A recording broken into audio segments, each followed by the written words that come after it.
Bismillahirrahmanirrahim. Assalamualaikum warahmatullahi wabarakatuh.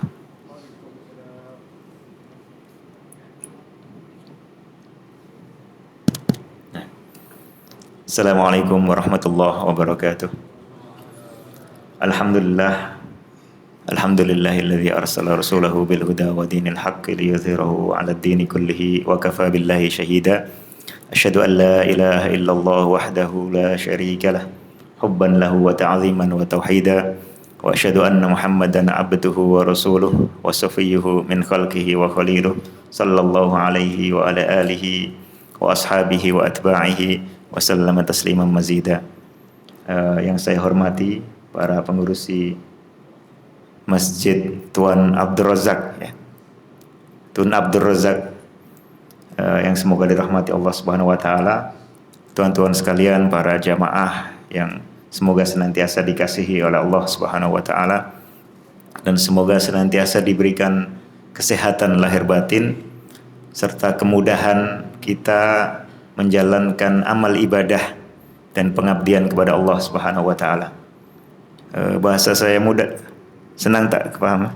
Ya, insyaallah. Saya ucapkan terima kasih atas niat baik dan husnudzonnya kepada saya di sela-sela kesempatan kami ada di wilayah Perlis ini. Alhamdulillah bisa berjumpa dengan teman-teman sekalian, dengan para jamaah. Dan tadi diminta oleh Ustadz Luqman untuk sedikit membahas tentang maqasid dan hikmah. Maqasid itu tujuan-tujuan, dan hikmah juga tujuan-tujuan yang baik dari ayat-ayat yang menjelaskan tentang sifat-sifat Allah Subhanahu wa taala. Para jamaah sekalian,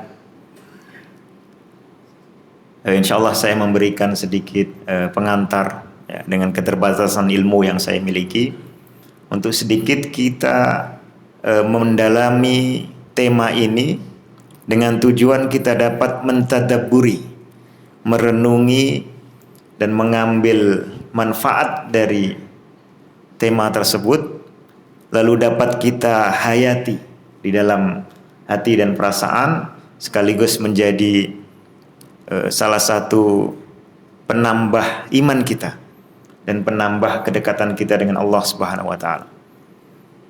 Ayat-ayat yang berbicara tentang sifat-sifat Allah Subhanahu wa taala seperti diterangkan oleh para ulama dan seperti kita bisa baca sendiri dalam Al-Quran, bukan hanya 1-2 ayat, dan bukan ayat-ayat yang berbicara tentang tema-tema yang membuat munculnya kontroversi atau perdebatan di antara para ahli dan para sarjana, tetapi semua ayat yang menerangkan tentang Allah Subhanahu wa taala, yang menyebut Allah Subhanahu wa taala dengan berbagai macam pujian, yang itu sudah dimulai semenjak dari awal surah dalam Al-Quran, surah Al-Fatihah sampai akhirnya. Bahkan bisa dikatakan hampir keseluruhan Al-Quran adalah berbicara tentang sifat-sifat Allah Subhanahu wa taala atau membicarakan hal-hal yang terkait dengannya. Kita baca misalnya dalam surah yang pertama dalam Al-Quran, kita semua sudah setiap hari membaca ayat-ayat ini, tapi senantiasa ayat-ayat ini terbuka untuk kita tadabburi lebih lanjut lagi, lebih dalam lagi, dan menangkap maksud serta hikmah dari disampaikannya ayat-ayat ini, lalu kita bisa menghayatinya dalam kehidupan sehari-hari. Misalnya kita pagi hari membuka ayat Al-Quran, membaca Bismillahirrahmanirrahim, Alhamdulillahirabbil alamin. Apabila kita baca Bismillahirrahmanirrahim, kita memulai mushaf ini dengan menyebut nama Allah. Tidak kita sebut nama-nama yang lain terlebih dahulu. Mungkin kita bangun tidur di pagi hari, kita mengucapkan Alhamdulillahilladzi ahyana ba'dama amatana wa ilaihin nusyur. Setidaknya di situ kita menyebut 2 atau 3 sifat Allah yang sangat terkait dengan diri kita. Kita mengatakan alhamdulillah, segala puji bagi Allah. Kita paham dari akal pikiran yang sehat dan hati yang jernih, tidak mungkin kita memuji Allah, tidak mungkin kita mengatakan alhamdulillah kecuali memang Allah layak untuk dipuji. Dan Allah itu layak dipuji karena memang memiliki sifat-sifat yang paling indah, yang sangat sempurna, yang dengan sifat-sifat itulah kita menjadikan diri kita cinta dan mengagungkan Allah Subhanahu wa taala. Jadi dari satu ungkapan alhamdulillah sudah mengandung pengakuan kita bahwa Allah Subhanahu wa taala lah yang paling layak untuk dipuji karena memiliki sifat-sifat yang paling mulia. Kata alhamdu digunakan dalam bahasa Arab dengan menggunakan alif dan lam atau lamut ta'rif untuk menunjukkan seluruh pujian. Jadi seluruh pujian kita tujukan kepada Allah Subhanahu wa taala. Dan ini secara hakiki. Allah memberikan nikmat kepada kita, kita puji Allah Subhanahu wa taala atas nikmat itu sebagai bentuk rasa syukur. Ketika kita mengetahui Allah menciptakan langit dan bumi, menciptakan aneka macam makhluk, kita puji Allah karena perbuatan itu. Sifat melakukan perbuatan menciptakan langit dan bumi. Bahkan ketika kita tahu Allah menciptakan iblis, menciptakan Fir'aun, menciptakan orang-orang kafir yang menjadi ujian, menjadi cobaan bagi orang yang beriman, itu juga mengandung sifat-sifat yang sangat baik. Maka semuanya kita puji. Termasuk para jamaah sekalian, kita datang ke masjid, bisa diberikan kemudahan untuk berjalan ke masjid, lalu melakukan sholat. Setelah sebelumnya beberapa menit yang lalu al-muadzin mengatakan hayya 'alas shalah, hayya 'alas shalah, hayya 'alal falah, kita menjawab la haula wala quwwata illa billah. Semua kekuatan dan daya upaya tidak akan kita dapat kecuali dari Allah, yaitu kita menyambut panggilan azan, datang ke masjid, melakukan sholat. Jadi sholat yang merupakan ibadah untuk Allah, itu pun kita tidak mampu melakukannya tanpa dibantu, ditolong oleh Allah Subhanahu wa taala. Itu salah satu nanti inti dari surah Al-Fatihah ini. Ini baru perkara alhamdulillah. Dalam doa bangun tidur tadi kita menyebut alhamdulillah alladzi ahyana, yang sudah menghidupkan kita. Menyebut satu sifat Allah, yaitu menghidupkan setelah kita dimatikan. Orang tidur itu seperti orang mati. Dia masih bernafas, tubuhnya masih bisa bergerak, tapi dia tidak memiliki kesadaran terhadap orang-orang ataupun suasana di sekitarnya. Dia tidak bisa bicara, sama seperti orang mati, mati kecil. An-naumu akhul maut. Tidur itu adalah saudaranya maut, saudaranya mati. Kemudian pagi hari kita dibangunkan Allah, dikembalikan lagi kesadaran kita. Itu nikmat yang luar biasa. Seandainya kita tidur, kemudian besoknya sudah tidak lagi dibangunkan, dan itu terus berlanjut sampai alam kubur, tertutup sudah kesempatan nikmat kita di pagi hari itu. Maka sangat layak kita memuji Allah. Alladzi ahyana ba'dama amatana. Setelah mematikan kita. Mematikan kita berupa tidur, itu juga satu nikmat yang luar biasa. Teman-teman bisa bayangkan kalau hidup 48 jam tanpa tidur, sakit kepala. Apalagi 1 minggu. Orang bisa bertahan tanpa makan selama 1 minggu, tapi tanpa tidur dia akan kehilangan energi dan tenaganya. Jadi dimatikan selama 5 jam, 6 jam, 7 jam dalam tidur itu adalah nikmat yang luar biasa, layak untuk dipuji. Dan itu adalah perbuatan Allah dengan kemampuannya membuat manusia yang hari ini atau jam ini bisa melihat, bisa berjalan, bisa berbicara. Tiba-tiba begitu datang rasa ngantuk, dia dijadikan tidur, hilang semua kemampuan itu. Tapi metabolisme tubuhnya berjalan. Pembentukan sel-sel yang mati berjalan. pengembalian energi yang dia perlukan untuk hari berikutnya juga berjalan, proses itu semua diatur oleh Allah Subhanahu wa taala. Selama kita mati, semenjak kita tidur sampai kita bangun, terus kita mendapatkan nikmat Allah Subhanahu wa taala. Alhamdulillahilladzi ahyana ba'dama amatana. Jadi penyebutan ba'dama amatana walaupun bukan dalam ayat Al-Qur'an tapi dalam doa kita, di situ ada penyebutan sifat-sifat Allah Subhanahu wa taala yang patut untuk kita tadabburi. Lalu kita ingat, kalau malam ini kita tidur, esok pagi kita bangun, nanti juga ada masanya kita tidur secara maksimal, kita mati. Lalu ada masanya kita juga akan dibangunkan oleh Allah Subhanahu wa taala, dibangkitkan untuk satu urusan, mempertanggungjawabkan apa yang kita amalkan selama di dunia. Jadi baru dari doa alhamdulillahilladzi ahyana ba'dama amatana, lalu kita sambung wa ilaihin nusyur, kepada Allah lah kita akan dibangkitkan, kemudian kembali untuk mempertanggungjawabkan itu semua. Di saat itu sangat terlihat status Allah Subhanahu wa taala juga sebagai yang mana disebutkan dalam surah Al-Fatihah ini, Maliki Yaumiddin, sebagai penguasa di hari pembalasan, hari ketika semua kebaikan kita akan dibalas, bukan hanya dibalas timpal tapi dilipat gandakan sesuai kerahmatan Allah Subhanahu wa taala. Dan di hari itu pula atau di masa itu pula semua keburukan kita akan kita pertanggungjawabkan. Ada kalanya dimaafkan, diampuni oleh Allah Subhanahu wa taala. Ada kalanya dibalas, tapi dibalas tidak lebih daripada apa yang kita lakukan.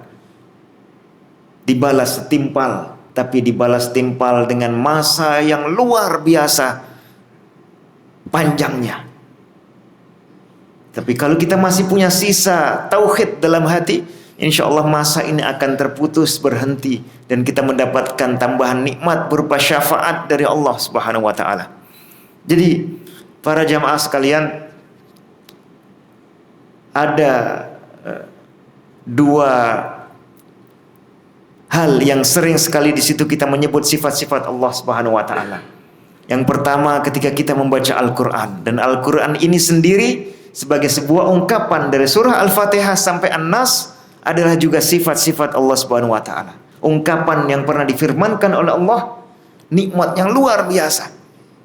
Belum pernah Allah memberikan nikmat berupa kitab suci seagung ini kepada para umat-umat terdahulu, pada para nabi terdahulu. Nabi Ibrahim mendapatkan suhuf, beberapa wahyu yang tertulis dalam beberapa lembar. Nabi Musa juga mendapatkan suhuf sekaligus kitab Taurat. Nabi Isa juga mendapatkan Injil yang sekarang sudah tidak kita tahu di mana wujud dari ungkapan-ungkapan yang ada dalam Injil itu, karena tidak lagi lestari dijaga oleh umatnya. Nabi Daud mendapatkan Zabur, itu juga kitab suci yang sudah tidak kita tahu secara persisnya yang mana. Taurat Nabi Musa juga tidak kita tahu. Yang ada sekarang seperti Tanakh ya, atau 5 surat pertama dalam Perjanjian Lama. Kemudian juga nanti ada kitab Mazmur. Tidak bisa dijamin itu adalah mengandung persis apa yang disampaikan kepada Nabi Musa maupun kepada Nabi Daud alaihi wassalam. Apalagi Injil yang tidak kita temukan penisbatannya secara langsung, melainkan ditulis oleh orang-orang yang jauh belakangan. Maka nikmat Al-Quran luar biasa. Dan Al-Quran ini mengandung penjelasan tentang sifat-sifat Allah yang jauh lebih kaya, lebih banyak dibanding apa yang ditemukan pada kitab-kitab terdahulu. Maka tinggal kita saat ini mentadaburi ya, karena hikmah atau maqasid utama dari penurunan ayat-ayat suci Al-Quran ini adalah sebagai penjelasan satu untuk kita umat manusia, lalu sebagai obat, sebagai tibyan, dan sekaligus sebagai syifa, obat untuk diri kita, antara lain sebagai bahan kita berzikir. Manakala kita berzikir, ingin berzikir dengan zikir yang paling mulia, maka berzikirlah dengan ungkapan-ungkapan yang difirmankan oleh Allah Subhanahu wa taala, yaitu dengan membaca Al-Quran. Di situ kita juga akan menemukan penjelasan tentang Allah Subhanahu wa taala dengan penjelasan yang dijamin paling valid, paling sahih. Jadi kalau seseorang ingin mengenal Allah Subhanahu wa taala, tidak perlu bingung, tidak perlu mencari buku-buku yang lain. Al-Qur'an ini sudah mengandung penjelasan yang paling valid dan terbaik. Kita baca misalnya surah Al-Fatihah, kita baca ayat kursi, ayat paling agung dalam Al-Quran, ternyata isinya juga sifat-sifat Allah Subhanahu wa ta'ala. Allahu la ilaha illa huwa al-hayyul qayyum. Al-hayyul qayyum ini dua sifat yang sangat agung.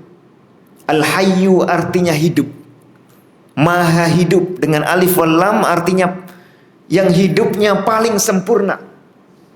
Kita tadi hidupnya berkurang. Sebagai manusia pun hidupnya minor, dan itu pun tidak lengkap. Dalam setiap hari kita tidak hidup sepenuh hari. 24 jam kita gunakan berapa? 5 atau 6 jam. Tuan-tuan tidur. Itu hidupnya berkurang karena kita setengah mati. Tapi Allah di sini disebutkan Al-Hayyul Qayyum, la ta'khudhuhu sinatu wala naum. Tidak pernah ngantuk, apalagi tidur. Kemudian Al-Qayyum, Al-Qayyum yang maha mengatur. Jadi Allah tidak hanya hidup kemudian beraktivitas sendiri saja, tapi Allah juga mengatur yang lain. Yang diatur oleh Allah bukan main banyaknya. Ustaz yang pengurusi masjid mengatur berapa orang di masjid? Maksimum mungkin 100 orang. Raja mungkin maksimum, raja negara bagian mengatur mungkin 200.000 orang. Raja kerajaan atau perdana menteri mengatur maksimum hanya berapa juta orang. Itu pun mengaturnya tidak setiap hari. Itu pun memiliki banyak pasukan yang dia tidak atur secara langsung.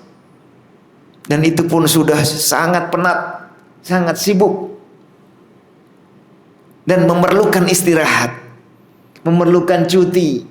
Tapi Allah Subhanahu wa taala, Allahu la ilaha illa huwal hayyu, hidup secara sempurna, sama sekali tidak pernah tidur atau mengantuk, dan Al-Qayyum yang maha mengatur yang lain. Makanya kullu yaumin huwa fi sya'nin, setiap hari Allah Subhanahu wa taala selalu punya urusan. Tuan-tuan berdoa, Allah mengijabah. Tuan-tuan beribadah, Allah mengawasi dan mengabulkan.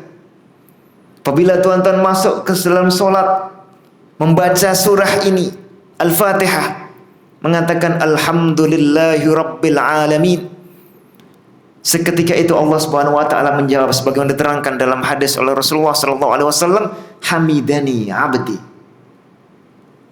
Dalam satu masjid mungkin ada 50 orang yang sholat, masing-masing dijawab oleh Allah Subhanahu wa taala tanpa sama sekali letih atau sama sekali tersibukkan, tidak. Semua masing-masing dijawab secara khas oleh Allah Subhanahu wa taala. Luar biasa, tidak bisa kita bayangkan. Apabila kita mengatakan Ar-Rahmanur Rahim, kita ulang lagi pujian kepada Allah.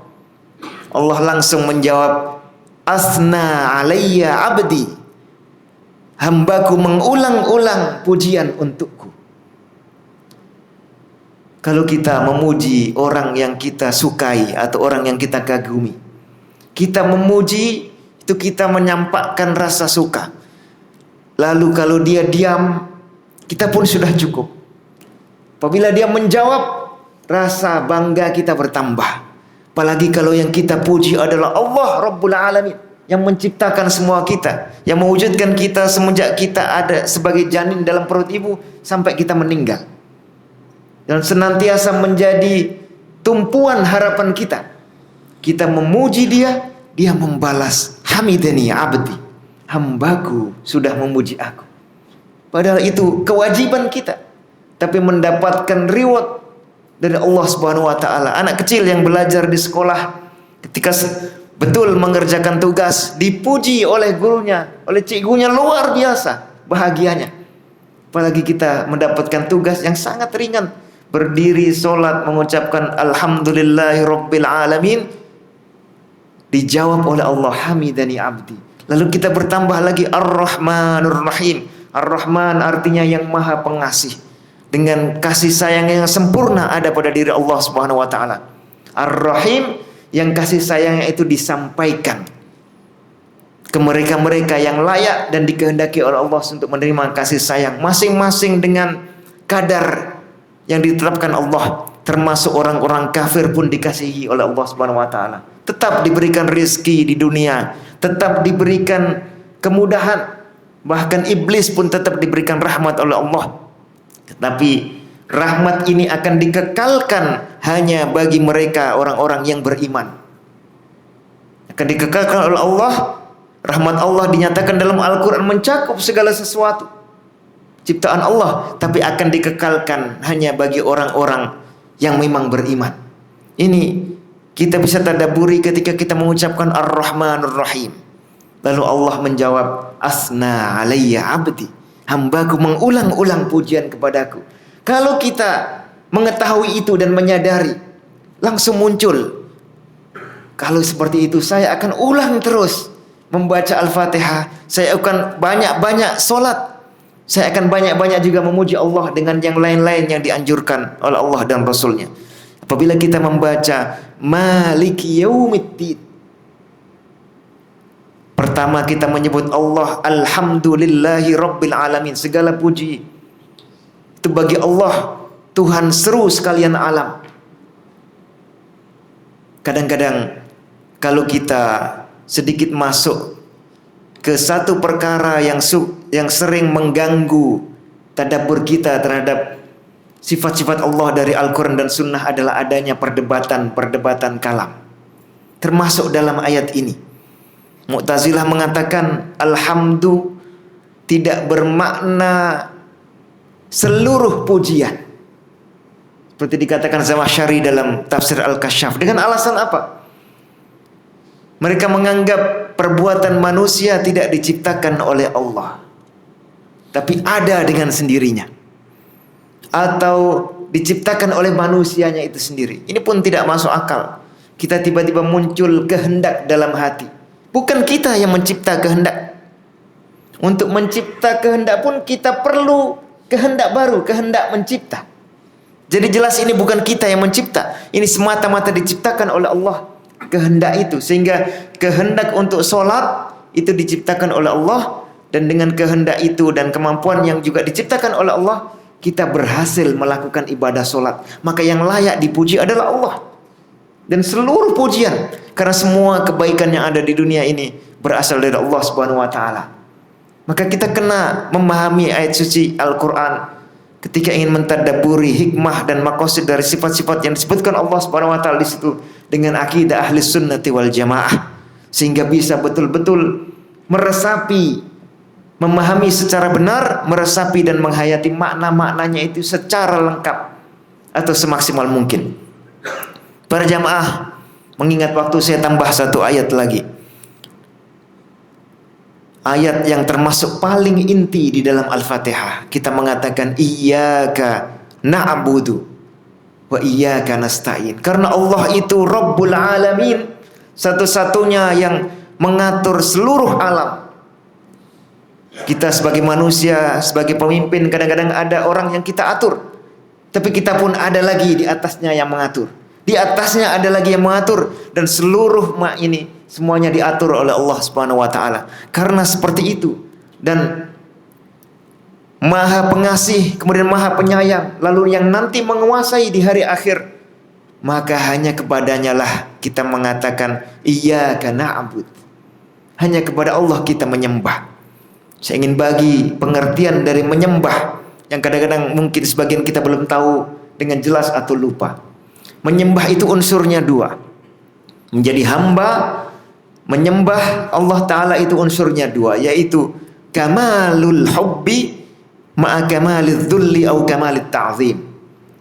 Memuncakkan rasa cinta karena sifat-sifat yang sangat mulia ini, juga karena begitu besar kenikmatan Allah diberikan kepada kita, maka satu-satunya yang paling kita cintai adalah Allah. Kita boleh mencintai keluarga, mencintai sedikit harta benda, mencintai apa yang kita punya, tapi semua itu jangan sampai kalah dengan cinta kita kepada Allah Subhanahu wa taala. Jadi kalau ada benturan, kalahkan yang lain, menangkan Allah Subhanahu wa taala. Ketika kita salat, kita mengatakan Allahu Akbar.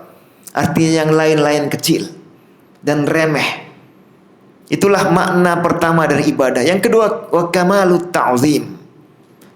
Dan kamalut dzulli. Kita tunduk merendah kepada Allah. Dan gabungan itu hanya kita berikan kepada Allah. Dicintai dengan cinta yang memuncak, tapi sekaligus juga kita merasa diri kita ini hina di hadapannya. Merendah kepada Allah Subhanahu wa taala, mengagungkan Allah sepenuhnya. Ketika kita rukuk, kita mengatakan subhanallah, subhana rabbiyal azim. Kita sujud lebih rendah lagi, mengatakan subhana rabbiyal a'la. Jadi kita merendah kepada Allah tapi dengan penuh rasa cinta. Dalam dunia manusia ini jarang terjadi.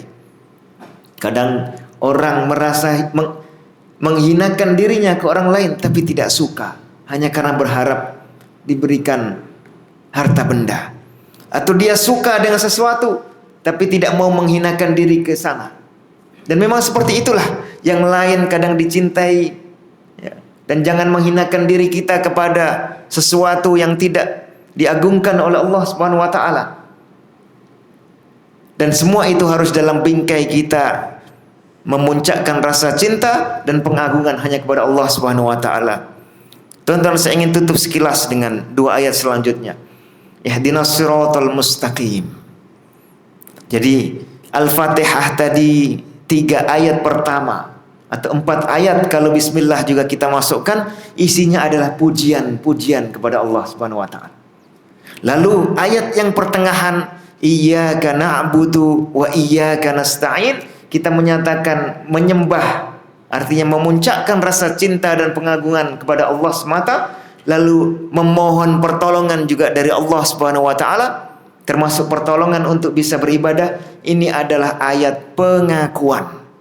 Kita terlebih dahulu memuji Allah, lalu kita mengaku posisi kita sebagai hamba, posisi kita sebagai yang memerlukan pertolongan, dan status Allah sebagai yang layak disembah serta sebagai yang mampu menolong kita. Setelah itu apa? Setelah pujian dan pengakuan, baru kita mengucapkan permintaan. Dan permintaannya pun permintaan yang bermanfaat untuk kita, bukan hanya 1 jam, 1 hari, 1 tahun, tapi bermanfaat dunia akhirat. Sampai kita mati, sampai setelah nanti kita di akhirat. Permintaannya ihdinas siratal mustaqim. Ya Allah, Engkaulah satu-satunya aku puji dengan pujian yang maksimum, satu-satunya aku cintai dengan cinta yang sempurna, satu-satunya aku agungkan dengan keagungan yang sempurna, dan Engkaulah satu-satunya aku pinta pertolongan. Maka tolong berikanlah aku hidayah, petunjuk, jalan yang lurus. Dan kita menyebut orang-orang yang sudah ada di situ. Kita ingin dijadikan seperti mereka. Bukan kita bertawasul dengan zat mereka, bukan bertawasul dengan amalan mereka, tapi bertawasul dengan sifat Allah yang akan disebutkan di ayat terakhir ini. Siratal ladzina an'amta 'alaihim, jalan orang-orang yang telah Engkau beri nikmat. Kembali kita menyebut sifat Allah memberikan nikmat. Ghairil maghdubi 'alaihim, yang tidak Engkau murkai. Jadi bukan golongan yang Allah murkai. Itu sifat murka adalah juga sifat yang sempurna apabila diberikan kepada pihak yang layak mendapatkan kemurkaan. Waladhdallin, dan bukan golongan orang-orang yang sesat, yang mentakdirkan mereka sesat pun Allah Subhanahu wa taala, tapi dengan penuh hikmah, dan mereka memang sudah layak ditakdirkan sesat. Kita menyebut sifat-sifat ini. Di satu sisi Allah memberikan nikmat kepada orang-orang yang seperti para nabi, para rasul, para syuhada, para solehin, dan para siddiqin, dan kita ingin diikutkan bersama mereka. Lalu di sisi lain Allah Subhanahu wa taala juga sudah menggariskan bahwa sebagian orang itu tersesat dan dimurkai, sebagai pelajaran bagi orang-orang yang beriman dan ingin mendapatkan kasih sayang dari Allah Subhanahu wa taala. Barangkali ini ya, baru sekilas kita tadabburi beberapa ayat Al-Quran. Dan dari awal sampai akhir ayat-ayat Al-Quran penuh dengan sifat-sifat Allah Subhanahu wa taala. Yang inti daripada diturunkannya ayat-ayat yang menyebutkan sifat-sifat itu, setidaknya kita bisa ambil 3 hikmah dan tujuan serta manfaat. Yang pertama, kita menjadi lebih mengenal Allah Subhanahu wa taala, dan inilah tujuan utama kita hidup di dunia. Mengenal Allah. Lalu yang kedua adalah menggunakannya untuk beribadah.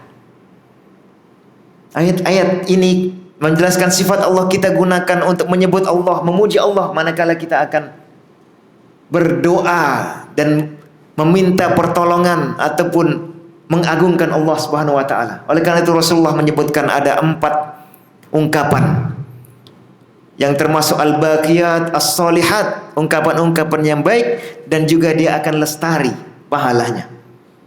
Wa hunna minal Qur'an, termasuk juga ada di dalam Al-Qur'an.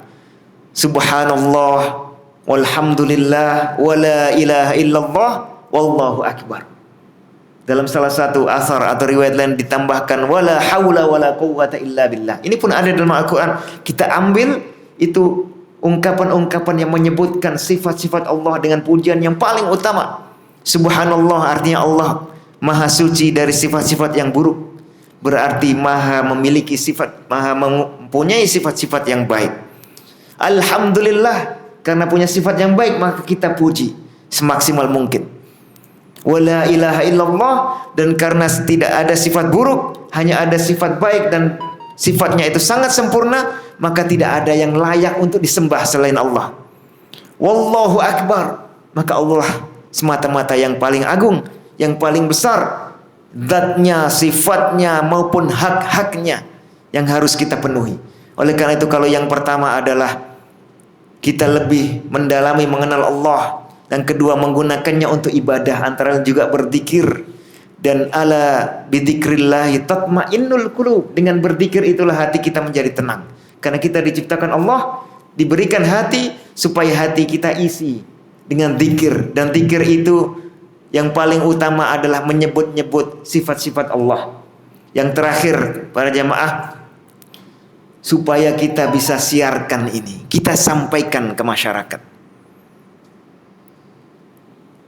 Kalau saya misalnya ketika menyebut kawan saya, menyebut kebaikannya di hadapan orang lain, kawan saya itu bertambah citranya, bertambah derajatnya di mata orang lain, dan ada bisa dikatakan satu jasa untuk orang tersebut. Ini bila saya menyebut kebaikan orang yang sama-sama manusia. Tapi kalau kita menyebut kebaikan Allah Subhanahu wa taala yang memang paling layak untuk disebut, tanpa kita disuruh pun kita semestinya menyebut kebaikan Allah. Dengan cara apa? Dengan menyebut sifat-sifat kebaikan Allah. Antaranya ada dalam Al-Quran, dan juga kita menjelaskan kebaikan Allah dalam hidup kita. Maka ini satu sikap yang sangat layak seorang hamba. Karena itu Allah Subhanahu wa taala dalam hadis qudsi menjelaskan bahwa wa man dzakarani fi nafsihi dzakartuhu fi nafsi. Kalau kita memuji Allah hanya di hadapan, hanya dengan diri kita sendiri, kita puji Allah, alhamdulillah, kita dengar pujian itu, kita rasakan Allah pun memuji, tapi hanya dengan Allah Subhanahu wa taala sendiri. Dzakartuhu fi nafsi fa in dzakarani fi mala'in. Kalau kita menyebut kebaikan Allah di hadapan orang lain, kita pun dipuji oleh Allah. Dzakartuhu fi mala'in khairin minhum. Allah memuji kita di hadapan para malaikat.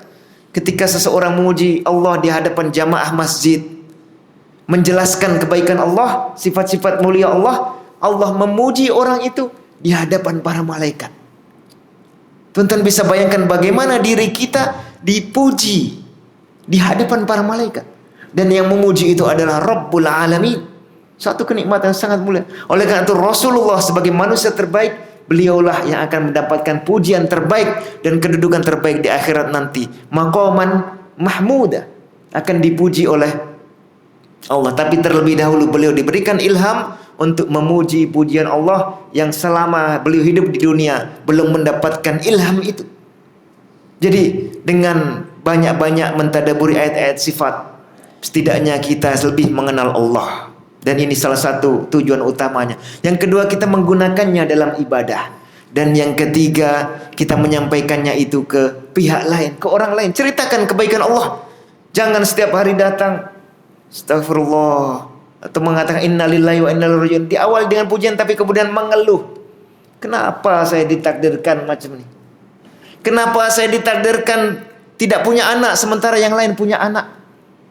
Punya anak. Kenapa saya ditakdirkan punya anak satu saja? Yang lain ditakdirkan punya anak banyak. Ditakdirkan punya anak banyak, mengeluh. Kenapa saya ditakdirkan punya anak banyak yang membuat saya tidak bisa hidup dengan nyaman, santai, selalu rewel. Yang lain ditakdirkan anak sedikit. Atau ditakdirkan punya anak banyak, tetapi anaknya baik-baik. Ini salah satu bentuk yang sangat tidak layak dilakukan hamba.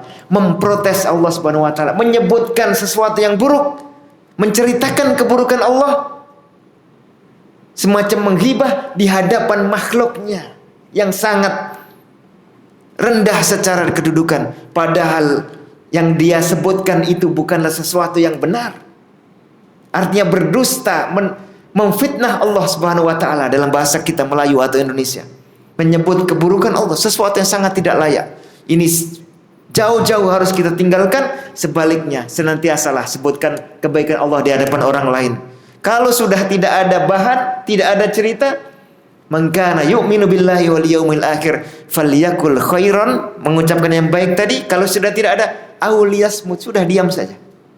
Itu lebih diridhai oleh Allah Subhanahu wa taala. Semoga ada guna dan manfaatnya. Silakan kalau ada tanya jawab, atau kalau sudah adzan kita dengar adzan dulu.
Baik, kita buka soalan. Sekiranya ada di kalangan jemaah untuk mengutarakan soalan, silakan.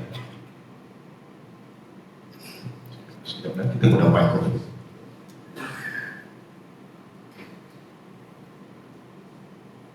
Bismillahirrahmanirrahim. Assalamualaikum warahmatullahi wabarakatuh, Ustaz. Waalaikumsalam.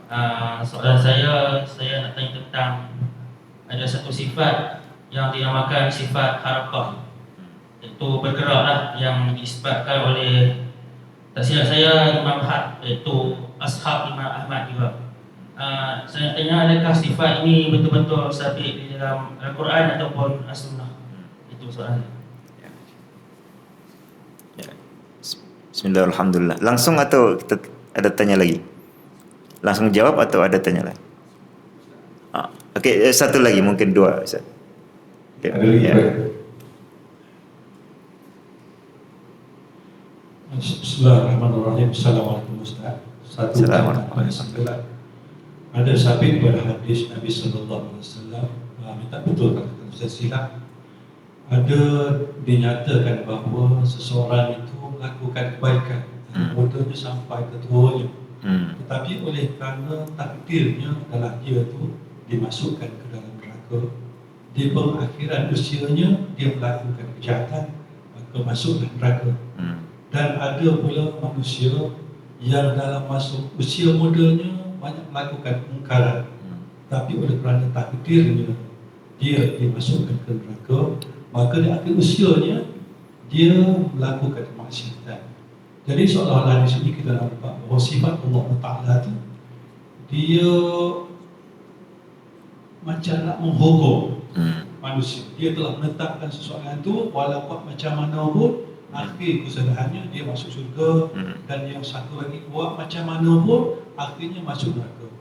Jadi sedangkan sifat Allah Ta'ala itu sebagaimana kita tahu, Allah itu tidak menghukum manusia. Manusia itu dimasukkan ke dalam neraka akibat kemungkaran yang buat lakukan, dan manusia dimasukkan ke dalam syurga akibat buat kebaikan. Allah itu memaaf. Jadi sekali tengok hadis yang saya nyatakan tadi, seolah-olah akan memberikan anti motivasi lah kepada manusia untuk melakukan ibadat. Kerana kata buat ibadat macam mana pun Allah dah tentukan. Kalau masuk surga, masuk surga lah. Kalau masuk neraka, buat macam mana pun akhirnya masuk surga lah. Boleh Ustaz tu? Ya, insyaAllah. Assalamualaikum. Assalamualaikum. Kita jawab dulu ya. Bismillah, alhamdulillah. Soalan yang pertama, adakah sifat harakah itu sabit di Quran dan Sunnah? Harakah atau dalam bahasa kita bergerak, ya. Bergerak. Kata al-harakah itu tidak ada dalam Quran dan Sunnah, disandarkan sebagai sifat Allah Subhanahu wa taala. Tapi dalam Quran dan Sunnah ada sifat-sifat yang disebutkan di dalam ayat-ayat Al-Quran maupun disebutkan dalam ayat dalam hadis-hadis Rasulullah. Ada sifat Allah Subhanahu wa taala itu datang. Wa jaa rabbuka. Yang datang bukan hanya malaikat, tapi Allah pun sendiri datang. Kemudian ada disebutkan dalam hadis yang mutawatir sifat bahwa Allah yanzilu ilas sama'id dunya. Kalau sudah sepertiga malam yang terakhir, Allah turun ke langit yang terdekat. Ada sifat datang, ada sifat turun. Kita dalam bahasa yang biasa digunakan sehari-hari kadang menyebut datang dan turun itu kita sebut bergerak. Dan itu sering gunakan dalam dunia manusia. Tapi tentu kalau dikenakan kepada Allah Subhanahu wa taala, datang dan turunnya Allah adalah datang dengan dan turun sesuai dengan keagungan zat Allah. Maka kalau itu kita sebut bergerak, juga bergeraknya dengan keagungan Allah Subhanahu wa taala. Bukan dengan keremehan pergerakan yang ada pada manusia. Nah, oleh karena itulah sebagian ulama Ahlus Sunnah wal Jamaah seperti tadi antum sebutkan Imam Harb Al-Kirmani, juga Imam Utsman ibn Sa'id Ad-Darimi menyebutkan sifat bergerak atau yataharrak untuk Allah Subhanahu wa taala. Tapi kemudian dijelaskan oleh para ulama berikutnya bahwa pilihan yang paling tepat kita iltizam dengan al-fadhil Quran was sunnah. Kita menggunakan lafal-lafal yang memang digunakan oleh Al-Quran dan Sunnah. Ketika Imam Ad-Darimi mengatakan perbedaan yang mati dengan yang hidup adalah bahwa yang hidup itu berbuat dan bergerak. Nah, kita pun membedakan dunia manusia seperti itu. Yang mati tidak bergerak, yang hidup bergerak. Kalau sesuatu itu hayyun, maka dia juga yataharrak. Tapi bahasa yang lebih syar'i dalam Quran dan Sunnah adalah yaf'al, bukan yataharrak. Itu yang disebutkan oleh imam yang lebih unggul, Imam Bukhari. Beliau menceritakan dari gurunya, kalau tidak salah dari Nu'ami bin Muhammad, wal arabu la ta'rifu al hayya minal mayyiti illa bil fi'li. Orang Arab tidak mengenal secara bahasa Arab perbedaan antara yang hidup dengan yang mati kecuali dengan berbuat. Bahwa yang mati tidak lagi berbuat. Itu secara umum, bukan hanya dalam dunia manusia. Hewan mati dengan tidak kita ketahui dari dia berbuat atau tidak. Kalau dia tidak berbuat, maka dia mati. Makanya tadi tidur itu setengah mati, karena kita bisa bergerak, bisa mungkin berpindah-pindah, tapi tidak dengan sadar. Nah, jadi perbedaan antara ini secara dalil rasional, dalil akli, bahwa beda antara hidup dengan mati adalah dia berbuat. Maka kalau Allah itu al-hayyu, yang maha hidup, maka Allah adalah fa'alun lima yurid. Maka Allah lah yang paling mampu melakukan atau berbuat sesuai kehendaknya. Kalau kita manusia banyak yang kita kehendaki, tak mampu kita perbuat. Nah, ini yang istilah yang lebih khas dan thabit di Quran dan Sunnah, ya. Yaf'al. Kemudian nanti ada yaf'al perbuatannya macam-macam. Seperti dalam akidah Ahlussunnah wal Jamaah dikatakan oleh Imam Syafi'i, dikatakan oleh Imam Hamad, bahwa Allahu 'alal 'arsy yakrubu min ibadihi kama yasha kaifa syaa. Allah itu di atas ars dan selalunya di atas semua makhluknya. Tapi Allah mampu mendekat ke siapa saja yang dikehendaki. Kita tidak tahu bagaimana cara Allah mendekat. Termasuklah Allah turun ke langit yang terdekat, itu Allah mendekat ke sana. Lalu mengatakan, siapa man dzalladzi yastaghfiruni fa'aghfirullah. Siapa yang hendak beristighfar sehingga aku ampuni. Man dzalladzi yas'aluni fa'utiyah. Siapa yang meminta kepadaku akan aku beri. Itu Allah mendekat ke langit dunia supaya lebih dekat dengan orang-orang yang beribadah dan kita bisa lebih merasakannya. Kalau tonton ibadah malam hari lebih terasa kedekatan dengan Allah, termasuk ketika kita sujud, jasad kita menuju ke bawah tapi roh kita mengangkasa ke arsy atau mendekat ke arah sana. Jadi ini semua sifat-sifat yang sempurna. Allah datang nanti di hari kiamat sama sekali bukan sifat yang problem. Maka salah besar kalangan mutakallim yang mempersoalkan sifat-sifat Allah dalam Al-Quran. Dipertanyakan ini layak kita tetapkan atau tidak. Ini muhkam ataukah mutasyabih. Ini mau kita takwil ataukah kita tafwid. Ini informasi dari Allah untuk kita mengenai Allah sendiri. Justru itulah informasi yang paling benar dan itu maha sempurna. Tidak perlu kita tanyakan, bahkan kalau dalam kondisi normal tidak perlu kita mengatakan Allah turun, tapi turunnya tidak seperti turunnya makhluk. Apa itu? Sudah pasti kalau Allah turun tidak seperti turunnya makhluk, bahkan tidak layak dibandingkan. Oleh karena itu ucapan dalam Al-Quran, laisa kamitslihi syai', tidak ada yang seperti Allah. Bukan Allah tidak seperti yang lain. Kalau dibilang Allah tidak seperti yang lain, belum maksimum pujiannya. Tapi kalau kita katakan Allah tiada taranya, Allah tiada yang membandingkannya, hal ta'lamu lahu samiyya, apakah ada yang sama dengan Allah? Tidak ada. Ini ungkapan yang lebih benar. Bukan kita mengatakan Allah tidak sama dengannya, itu salah. Tapi itu ungkapan yang belum sempurna, masih kurang. Apa hebatnya dibilang tidak sama dengan manusia? Batu pun tidak sama dengan manusia. Ya, udara pun tak sama dengan manusia. Apa hebatnya dibilang tidak sama dengan manusia? Tapi kalau kita katakan tidak ada yang menyamainya, nah itulah pujian. Dan itu cara Al-Quran. Al-Quran mengatakan dalam surah Al-Ikhlas, kita semua hafal, walam yakun lahu kufuwan ahad atau kufuan ahad, dan tidak ada yang setara dengan Allah. Itulah cara pujian. Jadi untuk untuk membandingkan dengan yang lain secara global kita nafikan ada yang sama dengan Allah. Tidak perlu dikatakan Allah ini tidak sama dengan manusia, tidak sama dengan hewan, tidak sama dengan botol, tidak sama dengan batu, tidak sama. Itu bukan memuji. Kalau kita datang ke Tuan Raja mengatakan, wahai Raja, Anda ini tidak tuli, tidak bisu, tidak cacat, tidak malas. Itu pujian atau bukan? Bukan. Tapi kalau kita katakan di kampung ini tidak ada yang seperti Tuhan, nah inilah pujian. Jadi diglobalkan untuk menafikan persamaan itu. Tapi apabila kita merinci, menyebutkan sifat-sifat bagus, baik dengan cara isbat maupun nafyun naqsi, menafikan kekurangan, kita rinci banyak. Allah itu Al-Hayyu, Al-Qayyum, Al-Mutakabbir, Al-Muhaimin. Kita rinci kebaikan-kebaikannya. Maka itulah cara memuji yang digunakan dalam Al-Quran.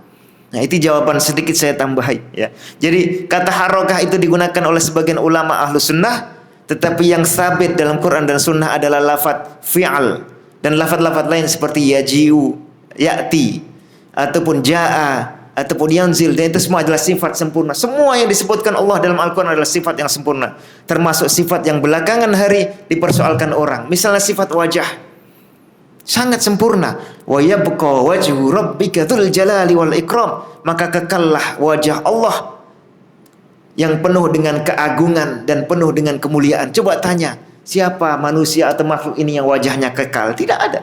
Jadi apabila kita menetapkan Allah punya wajah yang kekal, sama sekali tidak ada yang menyerupainya. Justru ketika kita mengatakan bal yadahu mabsuutatan yunfiqu kaifa yasha, siapa manusia yang bisa berinfak kapan saja? Tidak ada. Lalu dikatakan wal ardu jami'an qabdatuhu yaumal qiyamah was samawati matwiyatum biyaminih. Siapa manusia yang dengan tangannya bisa menggenggam langit dan bumi? Tidak ada. Ar-Rahmanu 'alal arsy istawa, yang bersemayam di atas arsy, dan arsy itu makhluk yang tertinggi. Siapa manusia yang bisa bersemayam di atas makhluk tertinggi? Tidak ada. Itu semua sifat-sifat sempurna, tidak layak bahkan untuk dipertanyakan. Sehingga sangat layak untuk kita tadabburi. Ya. Oleh karena itu generasi pertama umat Islam sama sekali tidak mempersoalkan ini. Sebelum masuknya pemikiran-pemikiran yang aneh, yang mempersoalkan Tuhan berbuat, mempersoalkan Tuhan datang, mempersoalkan Tuhan punya wajah. Dalam hadis dikatakan hijabuhun nur lau kasyafa la ahraqat subuhat wajhihi mantaha ilaihil basaru min khalqi. Wajah Allah itu luar biasa bercahaya, yang kalau dibuka hijabnya akan membakar semua yang Allah lihat dan Allah pandang. Nah, Allah memandang tidak ada batasannya. Luar biasa, tidak ada wajah manusia seperti ini.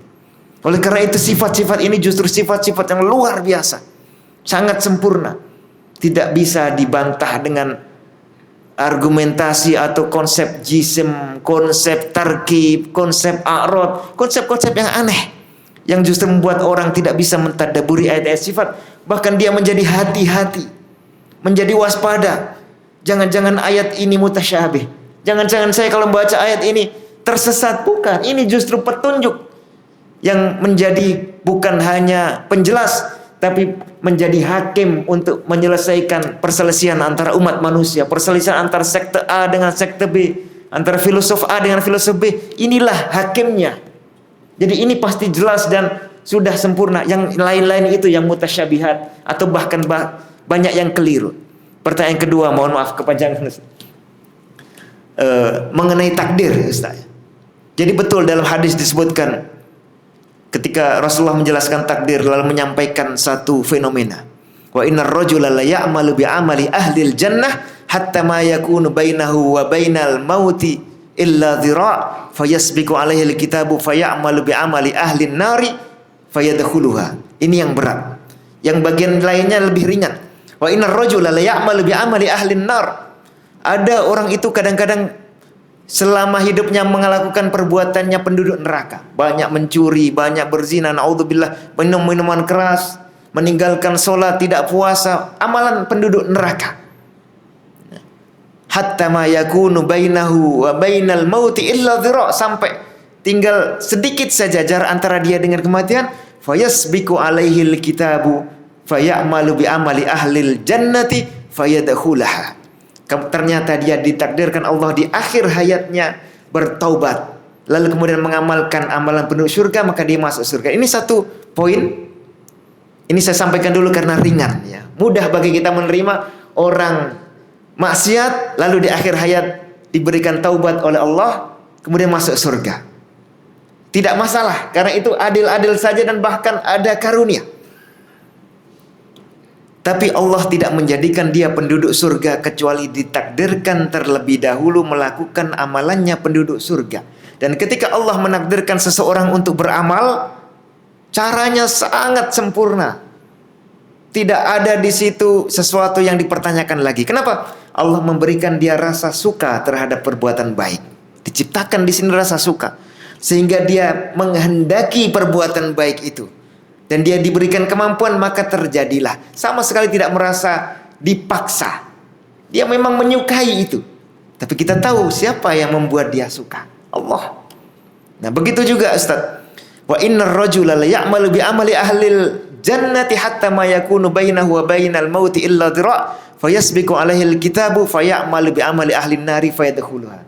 Allah tidak menjadikan dia masuk neraka kecuali terlebih dahulu dia melakukan amalan penduduk neraka, walaupun hanya di akhir-akhir hayatnya. Dan caranya Allah menciptakan perasaan buruk dalam hatinya, maka dia menjadi suka melakukan perbuatan buruk, tidak merasa terpaksa. Dia memang dialah yang melakukannya, walaupun Allah yang menciptakannya, sehingga dia pun yang layak mempertanggungjawabkannya, karena dia memang dia pelakunya. Tapi tidak mungkin manusia menciptakan kehendak dalam hatinya sendiri. Pasti sang pencipta. Ini pun dilakukan Allah dengan hikmah. Lalu ada satu pertanyaan lagi yang tersisa. Okelah dia dimasukkan penduduk neraka karena dia terlebih dahulu memang melakukan amalan penduduk neraka, sehingga layak dihukum walaupun di akhir. Sama seperti kita sholat, tapi di rakaat terakhir mohon maaf buang angin, otomatis batal semua amalannya. Begitu juga orang di akhir hayatnya melakukan keburukan, batal semua yang, dan akan dibalas juga oleh Allah dengan kebaikan, tapi di alam dunia saja, dan impas dengan keburukannya di akhir. Tapi kita bertanya, mengapa Allah menakdirkan dia baik selama bertahun-tahun, tapi di akhir ditakdirkan buruk? Bukankah perbuatan baik ini layak untuk dibalas dengan diberikan hidayah tambahan sesuai dengan keagungan Allah? Jawabannya ada kalau kita kaji hadis ini secara lengkap. Jadi dalam riwayatnya yang lebih lengkap, wa innar rajula la ya'malu bi amali ahlil jannati fima yabdu linnas. Ada tambahannya. Dan seseorang itu bisa jadi dia melakukan amalan penduduk surga menurut apa yang tampak oleh orang-orang. Fima yabdu linnas. Jadi dia tampak sholat, dia tampak zakat, dia tampak puasa, tapi sebetulnya ada penyakit dalam hati dia yang dia pelihara. Dia melakukan keburukan lain di luar itu yang membatalkan kebaikannya. Mungkin juga dia melakukan sholat tidak ikhlas, ingin riak dipuji. Makanya di situ dikatakan wa innar rajul la ya'malu bi amali ahlil jannati fima yabdu linnas. Menurut apa yang dilihat orang saja. Nah, penyakit yang dia pelihara ini yang akan dibalas oleh Allah dengan su'ul khotimah, naudzubillah min dzalik. Maka semua penyakit yang masih tersimpan, kita perlu bertanya, saya punya penyakit buruk, suka iri dengki dengan orang lain, suka menyembunyikan keburukan, tidak senang dengan ditegakkannya syariah, senang dengan menjamurnya kemaksiatan, tapi saya simpan. Tapi setiap hari saya tetap diberikan nikmat Allah, diberikan makan, diberikan kenikmatan, tidak berkurang bahkan bertambah. Kita patut waspada. Jangan-jangan ini makar Allah, istidraj, yang nantinya di akhir hayat naudzubillah itu baru diberikan buahnya, yaitu fayamalu bi amali ahlin nar, maka kita pun masuk neraka, naudzubillah min dalik. Ini salah satu bentuk kesempurnaan pengaturan Allah terhadap takdir. Semoga bisa menjawab, Ustaz. Jadi Allah memang mentakdirkan, tapi takdir itu dengan cara manusia ditakdirkan berbuat, lalu perbuatannya akan dibalas. Manusia ditakdirkan berbuat tidak terpaksa. Saya misalnya bergerak ke sini tidak merasa terpaksa, tapi berdasarkan keinginan saya sendiri. Sayalah pelakunya, tapi keinginan saya ini juga saya tahu pasti ada penciptanya. Tidak mungkin dia muncul sendiri tanpa ada yang membuatnya, karena tidak ada sesuatu yang muncul di alam ini kecuali ada penciptanya, itu adalah Allah Subhanahu wa taala. Wallahu a'lam bishawab.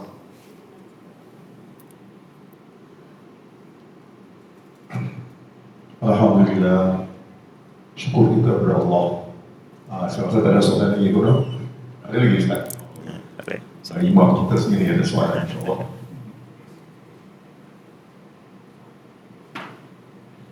Assalamualaikum Ustaz. Waalaikumsalam. Soalan saya berkenaan dengan isu ayat sifat ini. Jika kita lihat dalam Al-Quran itu, sifat-sifat Allah ada pelbagai jenis. Di antaranya sifat zatiyah dan juga sifat khabariyah.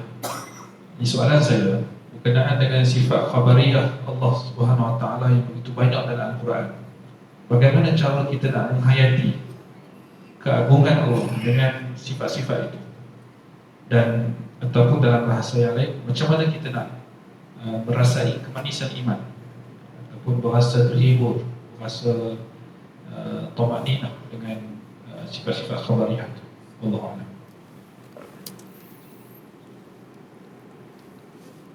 Sudah. Oke, ini mungkin pertanyaan terakhir. Oke, baik. Bismillah, alhamdulillah. Jazakallahu khair atas pertanyaannya, Ustaz. Ini pertanyaan yang cukup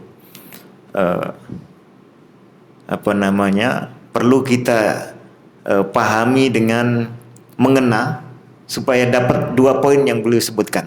Jadi pertama, bagaimana kita memahaminya. Yang kedua, bagaimana kita bisa merasakan impak positif. Ya. Dua hal. Pertama, kalau memahaminya jelas, kita pahami seperti bagaimana Allah menjelaskan itu. Lalu dengan penjelasan para ulama, dan jangan sejak awal kita curiga dengan ayat itu. Ayat ini mungkin bermasalah. Ya, kalau saya ikuti saya bisa sesat. Tidak, ini justru petunjuk. Yang di luar ini justru yang kita hukumi. Itu pertama. Lalu perhatikan ayat-ayat tentang sifat khobariyah. Sifat khobariyah itu maknanya sifat yang tidak akan kita tahu kecuali dengan informasi dari Allah. Ar-Rahmanu 'alal 'arsy istawa, bahwa Allah bersemayam di atas ars. Setelah penciptaan langit dan bumi, tidak kita tahu kecuali informasi dari Allah. Kita tahu dengan fitrah kita bahwa Allah itu di atas, tapi kita tidak tahu bahwa di atas itu ada arsy, bahwa Allah bersemayam di atasnya, kecuali dari informasi Allah Subhanahu wa taala. Maka kita pahami apa adanya, dan itu pasti sempurna. Semua gugatan-gugatan itu mudah dijawab dan sudah dijelaskan oleh para ulama. Gugatan yang ingin mempersoalkan itu, Allah menjelaskan kepada kita, tapi mereka justru ingin mengatakan ini bukan sesuatu yang jelas. Padahal Allah sudah menjelaskan. Jadi kita pahami apa adanya, lalu kita perhatikan, kita tadabburi dalam konteks apa ayat itu disampaikan. Kadang-kadang Allah menyebutkan itu untuk menunjukkan keagungan. Kadang-kadang Allah menyebutkan itu untuk menyampaikan pengawasan supaya kita waspada. Kita buka misalnya secara acak, ya, secara acak, karena isi ayat Al-Quran banyak semuanya adalah sifat-sifat Allah Subhanahu wa taala. Misalnya ini, Rabbana innaka ta'lamu ma nukhfi wa ma nu'lin wa ma yakhfa 'ala Allahi min syai' fil ardi wala fis sama'. Alhamdulillahilladzi wahaba li 'alal kibari Ismaila wa Ishaq. Inna rabbi lasami'ud du'a. Ini contoh penyebutan sifat-sifat Allah Subhanahu wa taala. Kita pun tidak tahu sifat Allah secara spesifik, bahwa Allah memberikan karunia berupa anak kepada Nabi Ibrahim ketika beliau sudah berusia dewasa, kecuali dari ayat ini. Kita tahu Allah Maha mampu memberikan karunia anak, Tapi secara spesifik memberikan Nabi Ibrahim yang sudah berusia tua anak ini. Ini kita baru bisa tahu. Kita pahami ini apa adanya. Lalu kemudian kita ambil maknanya.